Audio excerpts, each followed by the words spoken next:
अक्षय जी, एक बार फिर से आपका बहुत बहुत स्वागत है दी अरुण पंडित शो में। तीसरी बार आज हम पॉडकास्ट करने के लिए बैठे हुए हैं जी। शायद एक साल पहले पॉडकास्ट की जर्नी शुरू करी थी और इस जर्नी में बहुत लोग मिले। कई संत महात्मा मिले, कई राइटर मिले जी। कुछ लोगों से दोस्ती हो गई, उनमें से आप एक हैं और जो दिल के करीब आ गए। I love you too. ऐसा लगता है हमारा पुराने जन्म का रास्ता है। ठीक है, इसी चीज को लेकर आज का जो पॉडकास्ट है पुनर्जन्म पे शुरू करते हैं जी। कोई स्टोरी है आपके पास पुनर्जन्म से लेकर? मेरी अपनी भी है। कुछ महानुभवों ने कुछ बातें रिसेंटली बताई मेरे बारे में, पर उस पे आने के पहले अपन इस पे थोड़ी बात कर लेते हैं कि पुनर्जन्म होता भी है कि नहीं, क्योंकि कईयों का मानना है कि नहीं होता है। मेरे और आपके जैसे लोग पुनर्जन्म को क्यों माने? आप मानते हैं पुनर्जन्म? हाँ, बिल्कुल मानता हूँ। हाँ, तो फिर ये लाइन सही है कि मेरे और आपके जैसे लोग पुनर्जन्म को क्यों मानेंगे। अब तो ये प्रमाणित हो गया है मेरे हिसाब से। क्यों? क्योंकि एक बहुत ही प्रचलित बात है, एक वाकया है शांति देवी का। सुना है आपने? नहीं। तो एक लड़की छोटी 5-7 साल की थी और उनका नाम था शांति देवी उनका नाम रखा गया था। वो जब थोड़ी सी बड़ी हुई तो अपने माता पिता को बोलने लग गई कि आप लोग मेरे को यहाँ क्यों रखे हो, मेरे को मेरे पति के पास जाना है वापस, और आप लोग मेरे को शांति देवी बोलते हो, मेरा नाम लुगदी है और मुझे लोग चौबाइन बोलते हैं। इन्होंने थोड़े दिन सीरियसली नहीं लिया, क्या बोल रही है। अब वो बातें थोड़ी और बढ़ने लग गई। बोले मेरे जो पति हैं उनके कपड़े की दुकान है, उनका नाम केदारनाथ है, मेरे 2 बच्चे हैं, मेरे को जाने दो। तो इनके घर में कोई मेहमान आया जो इस पूरी बात को सुना, और ये बात हो रही है आज़ादी के पहले की, हमारे देश के आज़ादी मतलब 47 के पहले की बात। तो वो जो मेहमान आया था उसने एक टेलीग्राम भेजा उस जगह पे जहाँ की ये बात कर रही थी, और टेलीग्राम में अपने किसी परिचित को ये लिखा कि तुम्हारे आसपास में केदारनाथ नाम का कोई आदमी है जिसकी कपड़े की दुकान है। तो वहाँ से रिस्पांस आया कि जी, केदारनाथ नाम का आदमी है और कपड़े की दुकान है। इसने इस परिवार को समझाया और इस शांति को और परिवार को लेके वहाँ जाया गया। जब वहाँ पहुँचे तो उस कस्बे के बाहर से वो बच्ची अपने पिछले जन्म के घर का रास्ता खुद तय की, और रास्ते में बताती गई कि इस गली में जाओगे तो फलाने का घर है, उस गली में जाओगे तो ढिकाने का घर है। वो घर पहुंची तो इन लोगों ने उसका फिर से टेस्ट लिया। इन लोगों ने केदारनाथ के भाई को सामने बिठाया जो लगभग 50-60 साल की उम्र में उस समय थे, कि ये हैं केदारनाथ। तो बोले झूठ बोल रहे हो तुम लोग, ये केदारनाथ नहीं है, ये उनके भाई है। केदारनाथ का है। तो जब केदारनाथ को फिर सामने लाया गया, वो केदारनाथ को कुछ ऐसी बातें बताई जो सिर्फ उन दोनों को पता होनी चाहिए, मतलब पति पत्नी के बीच की बात हो। कुछ सीक्रेट्स, कुछ डिस्कशंस, कुछ अच्छी मेमोरीज जो किसी हालत में उस लड़की को नहीं पता होनी चाहिए थी। तब इन लोगों को समझ में आया कि ये जो बोल रही थी कि मुझे लोग चौबाइन बोलते थे, वो इसलिए बोलते थे क्योंकि केदारनाथ का पूरा नाम था केदारनाथ चौबे।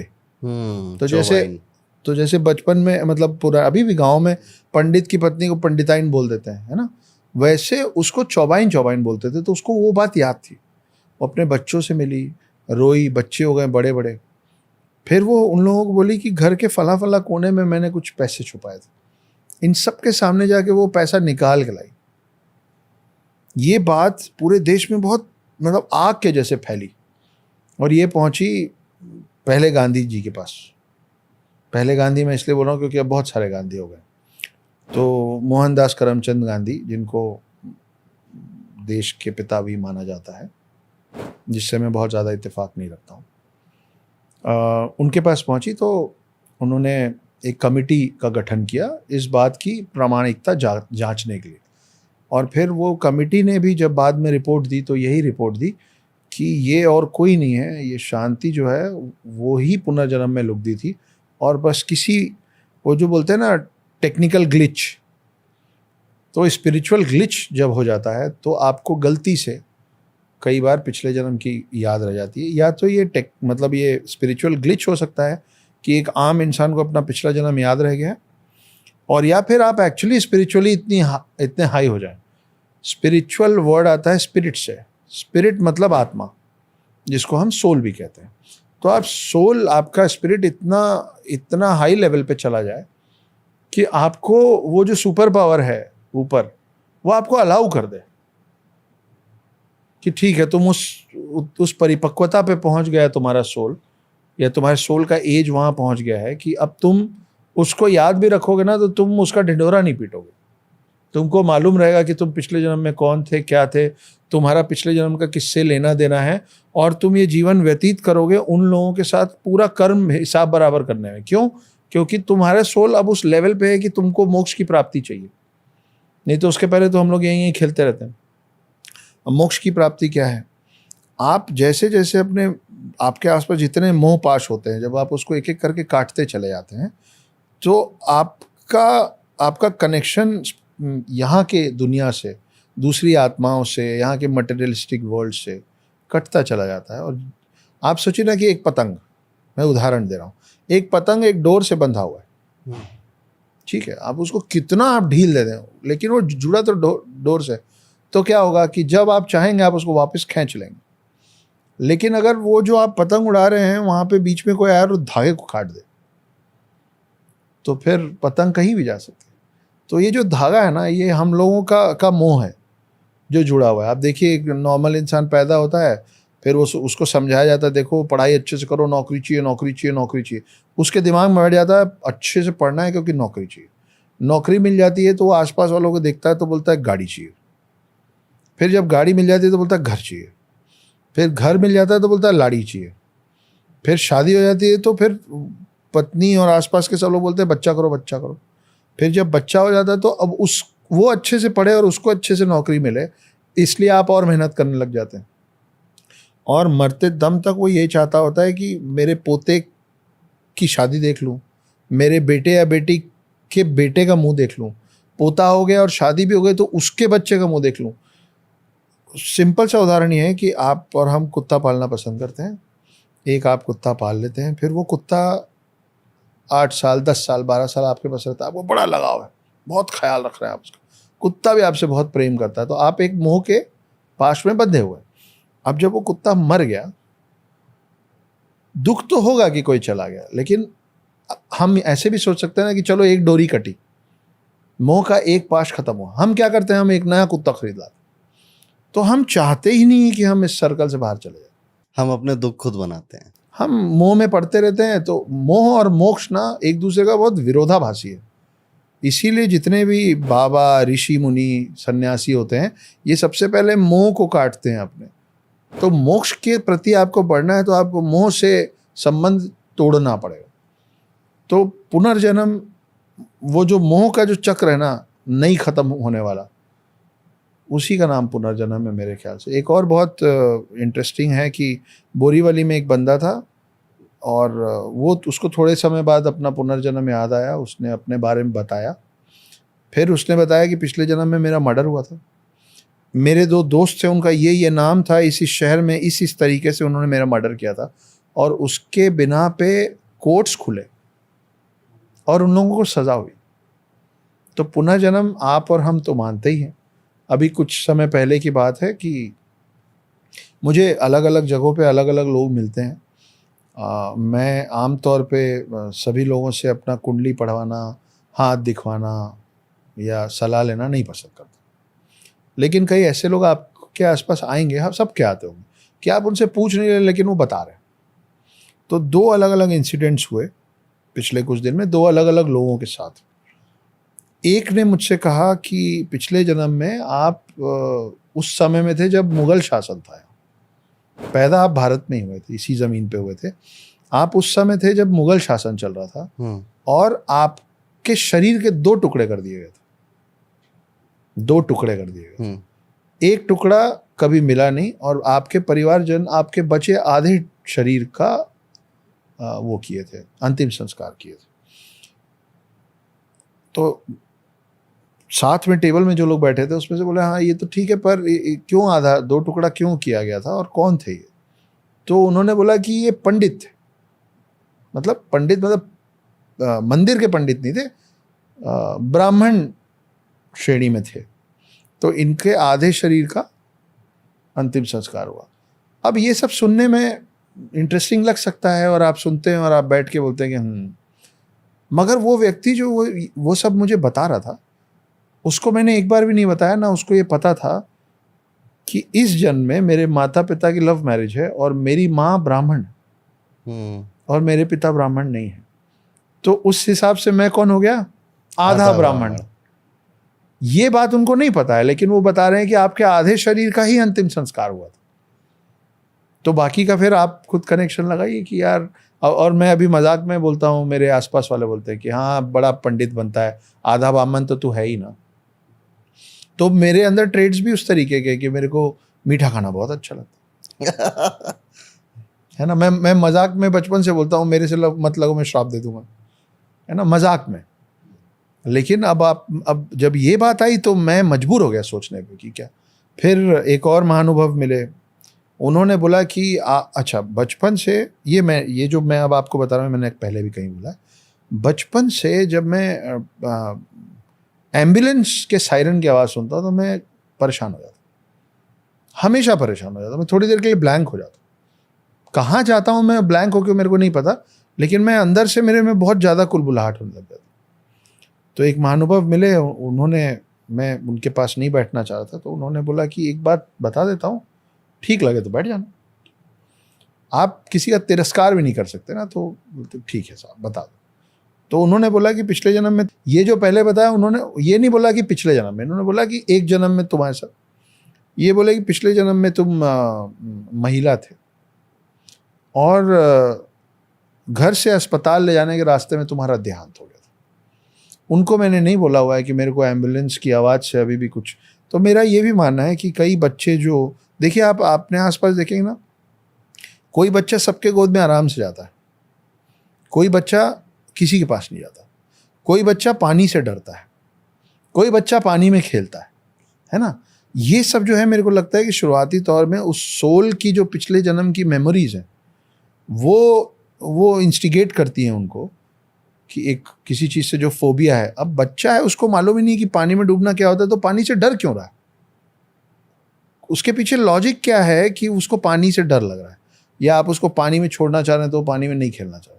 और एक दूसरे कई बच्चे होते हैं जो मतलब उनको नहलाने घुसा दो तो निकलना नहीं चाहते हैं, फिर वो पानी में ही छप छप करते होते। ऐसे कई लोग टू व्हीलर पे बैठने में डरते हैं बच्चे, और कई बच्चे मतलब रोग आके जब उनके घर से कोई निकल रहा हो तो उनको पहले आपको आसपास एक चक्कर घुमाना लग पड़ता है, तभी वो जाने देते हैं।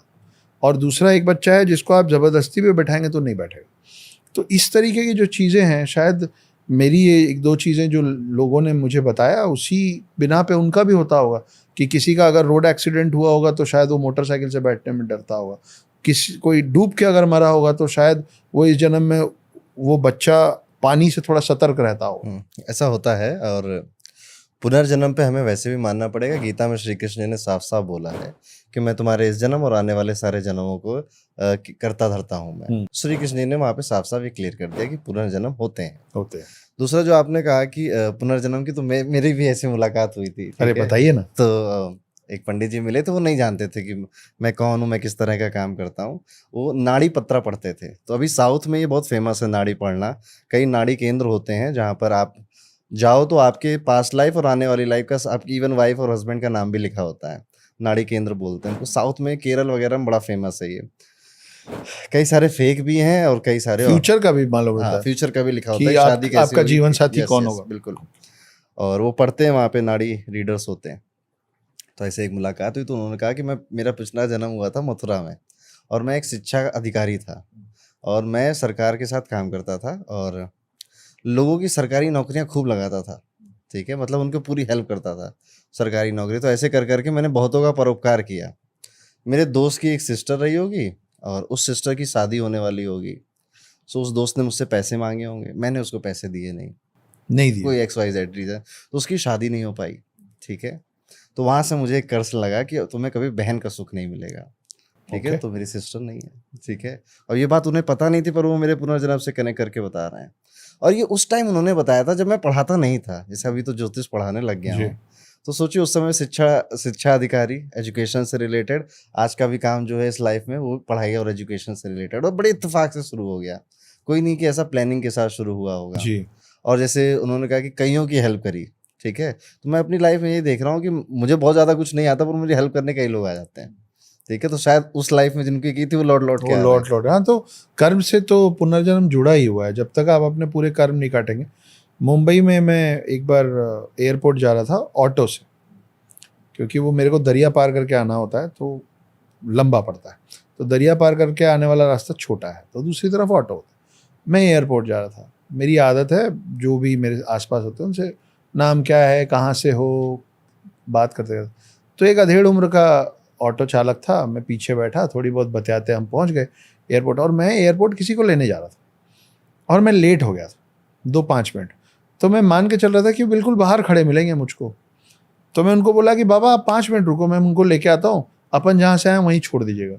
उस समय उनका ऑटो का मीटर बन रहा था कुछ 250 का, 170-175।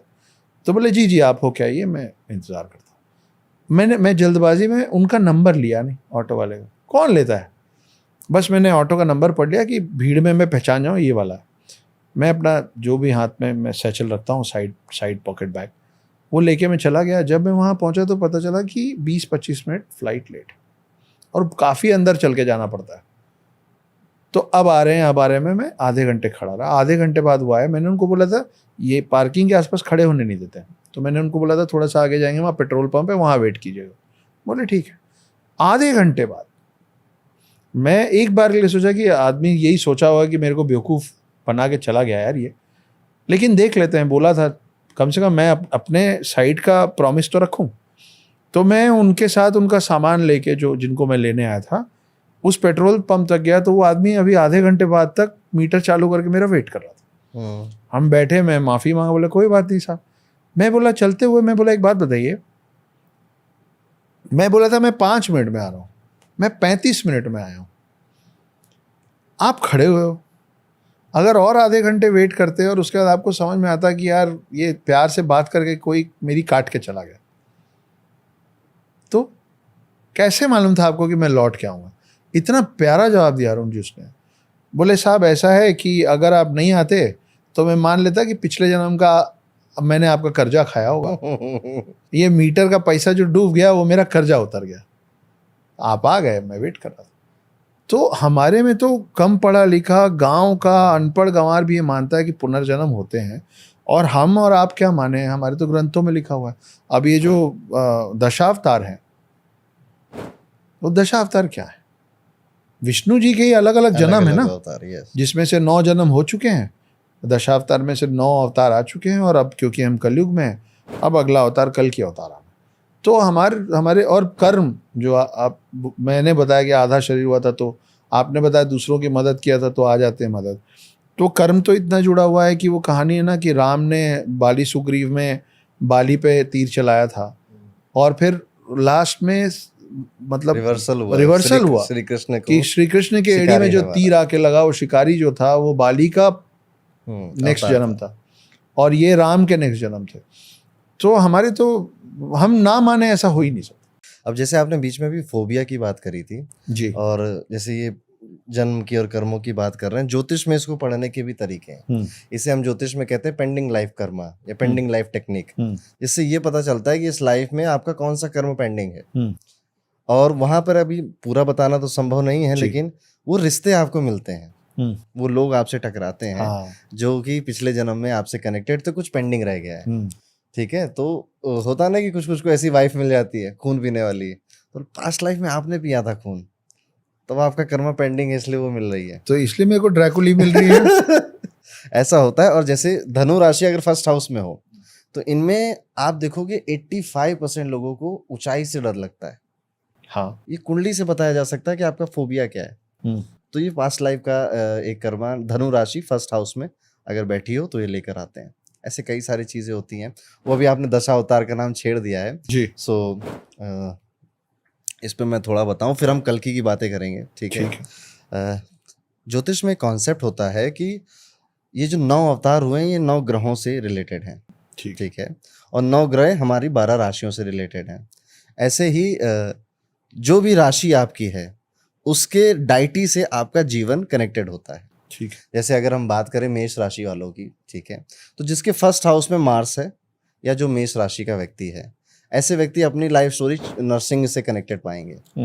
नरसिंह भगवान का अवतार हुआ कि किस लिए, एक काम के, एक टास्क कंप्लीट करने के लिए, कि हम पैदा होंगे, हम अवतार लेंगे, हिरण्यकश्यप को मारना है, काम ओवर, टास्क ओवर। ऐसे ही मेष राशि वाला का नेचर है, टास्क मास्टर।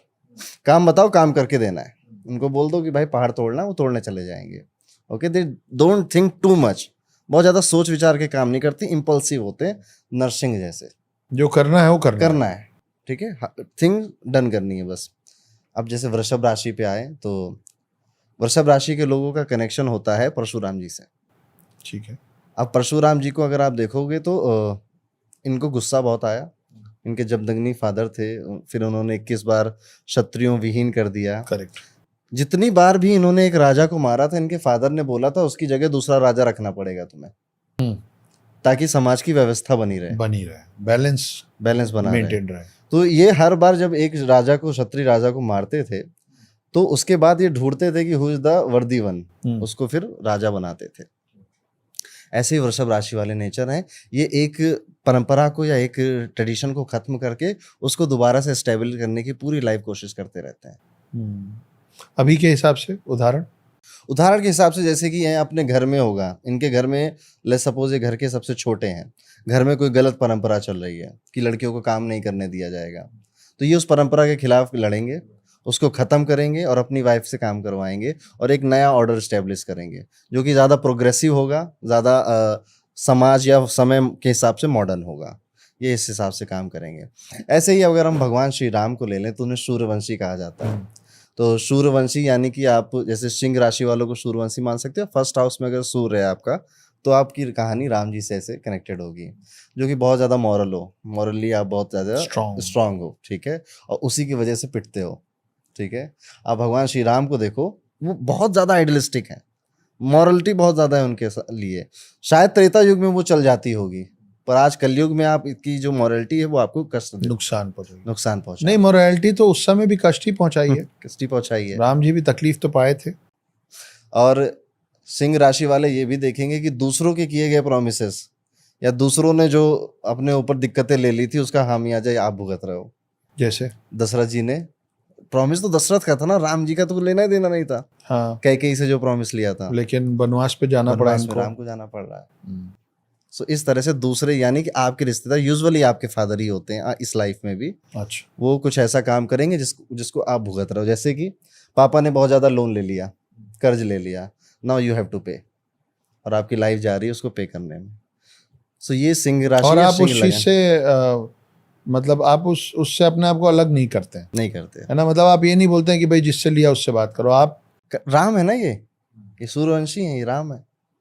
और जैसे मैंने थोड़ी देर पहले बताया था, इनसे लाइफ में वो चीज़ मांगी जाती है जो लॉजिकली गलत है, मॉरली ठीक है बिल्कुल, वो चीज़ इनसे मांगी जाती है, वो चीज़ इनको देनी पड़ती, नहीं देते हैं तो दिक्कत होती है। जैसे सीता जी ने मांगा कि सोने का हिरण ला के दो, लॉजिकली गलत है कि सोने का हिरण तो होता ही नहीं है।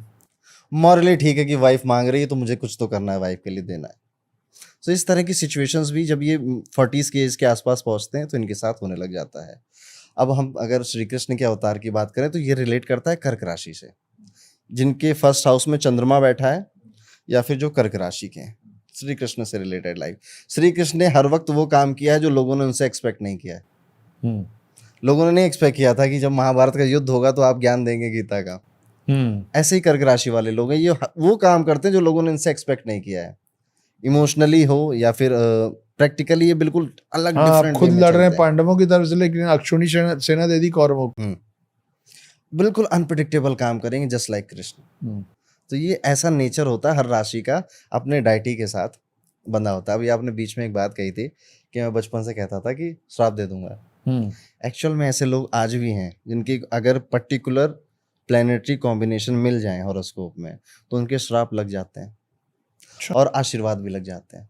क्या इस वीडियो में लोग कमेंट करके बताएंगे, मैं बता दे रहा हूँ। जिसके भी कुंडली में जुपिटर केतु आप साथ में एक हाउस में बैठा देख लोगे, ये व्यक्ति जिसको जो बोल देगा उसको लग जाता है आशीर्वाद।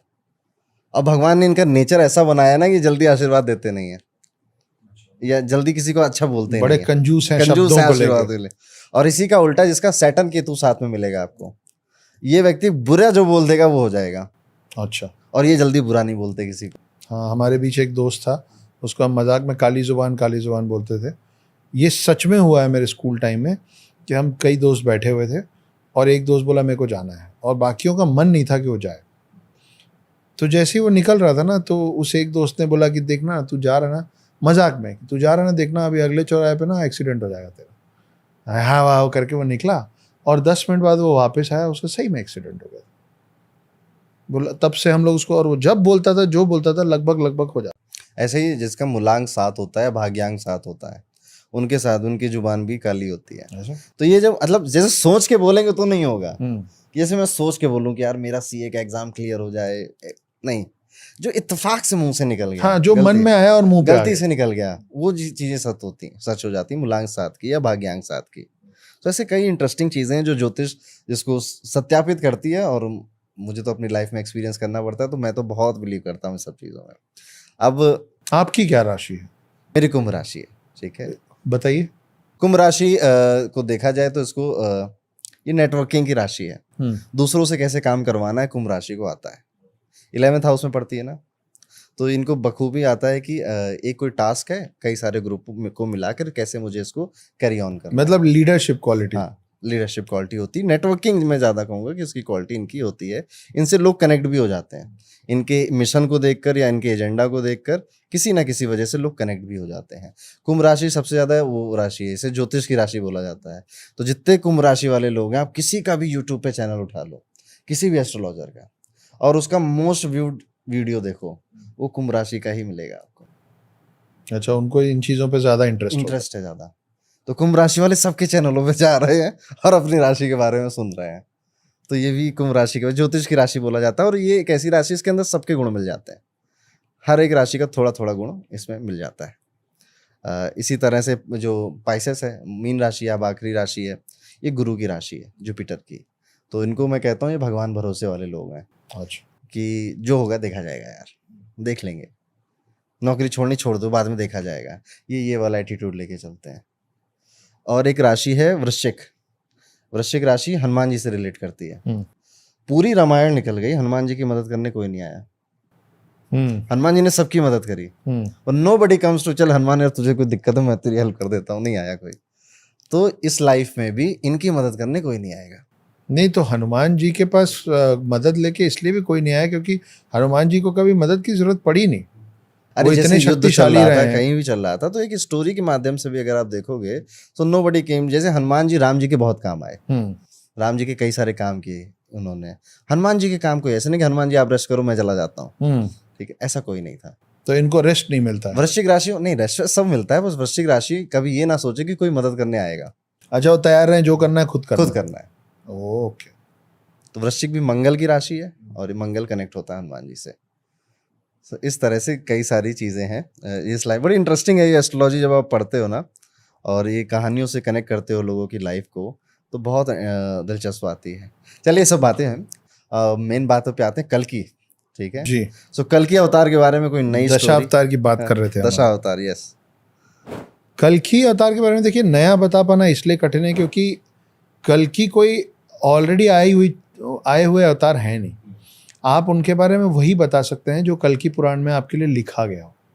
अभी जैसे आप बोल रहे थे ना, नाड़ी पढ़ के वो लोग आपका फ्यूचर भी बता देते हैं, तो हो सकता है कि विष्णु जी के किसी अवतार की नाड़ी किसी ने पढ़ी होगी।